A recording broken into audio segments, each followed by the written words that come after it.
5 जुलैला ठाकरे बंधूंचा विजयी मेळावा. राज ठाकरेंची माहिती. विजयी मोर्चाला राजकीय पक्षाचं स्वरूप नसल्याचंही केलं स्पष्ट. अधिवेशनाच्या पहिल्याच दिवशी विरोधकांसह सत्ताधाऱ्यांचं आंदोलन.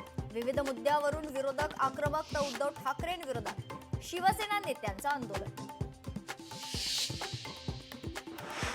हे पावसाळी अधिवेशनही विरोधी पक्ष नेत्याविनाच होण्याची दाट शक्यता आहे. तर विरोधी पक्ष नेता निवडीचा प्रस्ताव अद्यापही विधानसभा अध्यक्षांच्या विचारात आहे.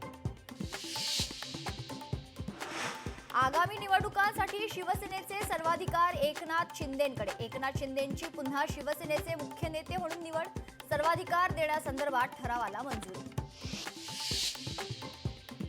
पावसाळी अधिवेशनाच्या ओळखपत्रावरून अशोक स्तंभ गायब. यापूर्वीच्या अधिवेशनाच्या पासेसवर असायचा अशोक स्तंभ. तर विरोधक सरकारला जाब विचारण्याची शक्यता.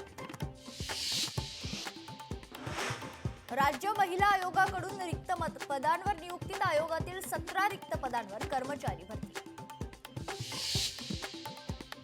नंदुरबार जिल्ह्यातील आदिवासी विद्यार्थ्यांचा शिक्षणासाठी 20 फूट खोल दरीवरील झाडाच्या फांदीवरून जीवघेणा प्रवास. लोकशाही मराठीनं बातमी दाखवता सार्वजनिक बांधकाम विभागाला तात्काळ चौकशी करण्याचे मुख्यमंत्र्यांचे आदेश.